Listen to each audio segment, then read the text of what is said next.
رب تبارک و تعالیٰ ارشاد فرماتا ہے کہ جب تم نماز مکمل کر لو تو پھر اللہ کا ذکر کرو، کھڑے ہو کر، بیٹھ کر یا کروٹوں پر لیٹ کر۔ تو یعنی اللہ کے ذکر کے تین طریقے یہاں پر بتائے گئے، یا تو کھڑے ہو کر کے تم اللہ کا ذکر کرو، یا بیٹھ کر کے کرو، یا لیٹ کر کے کرو، لیکن ذکر کا حکم ہے فَاذْكُرُوا اللَّهَ، اللہ کا ذکر کرو، اللہ کی یاد میں۔ اب ذکر کئی طریقے کا ہے، بندہ اللہ کو یاد کر لے اس کے اسماء حسنہ سے، اس کے صفاتی نام سے۔ ذکر کہتے ہیں یاد کرنے کو، تو اللہ کو جس انداز میں بھی وہ یاد کرے گا وہ ذکر ہی کہلائے گا۔ ذکر کی جو قسمیں ہیں، ذکر بالجوارح ہے، ذکر باللسان ہے، ذکر بالقلب ہے، تین ہیں۔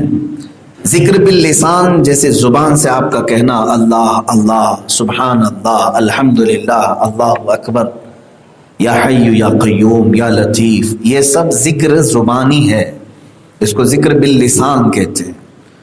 اور ذکر بالجوارح، جوارح کا مطلب ہوا ہاتھ پیر سارے اعضاء سے ذکر کرنا۔ وہ کیسے کہ آپ نے اگر کوئی نیک کام کیا اللہ کی رضا کے لیے تو یہ ہاتھ کا ذکر ہے۔ اللہ کی گھر کی طرف چلے، مسجد کی طرف نیت کر کے اللہ کو راضی کرنے کے لیے تو پیروں کا ذکر ہے، یہ پیروں کا ذکر ہے۔ کان سے آپ نے قرآن کی تلاوت سنی، اللہ کے نام سنے تو یہ کانوں کا ذکر ہے۔ آنکھ سے آپ نے اچھی چیز دیکھی اللہ کی رضا کے لیے، وہ آنکھوں کا ذکر ہے۔ یہ کہتے ہیں ذکر بالجوارح، جس میں زبان کا چلنا ضروری نہیں، اعضاء جو بھی نیک کام کریں گے یہ بھی ذکر ہی کہلائے گا، اللہ کا ذکر میں مشغول ہے بندہ۔ دو ہو گئے ذکر، اور ایک ہے ذکر بالقلب، وہ ہے زبان بھی نہیں کہہ رہی ہے، ہاتھ پیر بھی حرکت نہیں کر رہے ہیں، لیکن دل اس کا جاری ہے، خاموش بیٹھے ہوئے اپنے دل میں رب تبارک و تعالیٰ کو یاد کرتا رہا، یوں سوچتا رہا کہ میرا رب رحمان ہے، میرا رب رحیم ہے، میرا رب کریم ہے، وہ غفار ہے، وہ ستار ہے۔ زبان سے نہیں کہا، نہ ہاتھ پیر سے، دل میں یہ سارے خیالات لاتا رہا، تو اس کو کہا گیا ذکر بالقلب ہے، یعنی دل سے اللہ کا ذکر ہے۔ یہ تینوں ذکر کر سکتا ہے بندہ، زبان سے کرے یا اعضاء سے کرے یا دل سے کرے۔ اب کرنے کے جو طریقے ہیں یہ تو ہو گئے کہاں سے کرے، اور یہ ہے کیسے کرے۔ اس کے لیے اللہ فرماتا ہے یا تو کھڑے ہو کے کرو، کھڑے نہیں ہونا ہے، بیٹھنا ہے تو بیٹھ کر کے کرو، بیٹھ نہیں سکتے تو لیٹ کر کے کرو۔ یہ تینوں حالتیں ہیں انسان کی، یہ تین حالتیں ہیں انسان کی۔ ان میں اللہ تبارک و تعالیٰ نے فرمایا قیاما وقعودا وعلی جنوبکم، کھڑے ہو کر، بیٹھ کر یا کروٹوں پر لیٹ کر۔ بعض لوگ اس کی مخالفت کرتے ہیں، ذکر پاک جیسے صوفیہ اکرام کے طریقے ہیں الگ الگ ذکر کرنے کے۔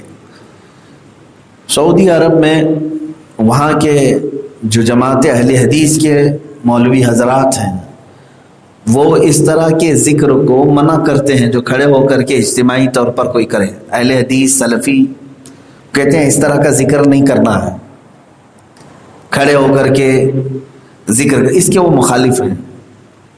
اچھا، بیٹھ کر کے بھی اگر اجتماعی طور پر ذکر کرتے ہیں تو اس کے بھی وہ مخالف ہیں۔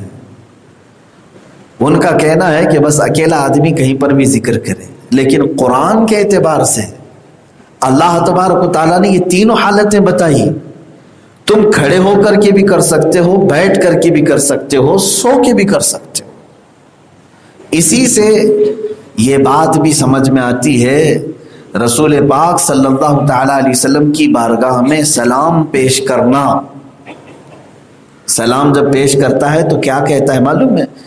حضور صلی اللہ تعالیٰ علیہ وسلم پر جو سلام پیش کیا جاتا ہے وہ در حقیقت اللہ کی بارگاہ میں دعا کرنا ہے۔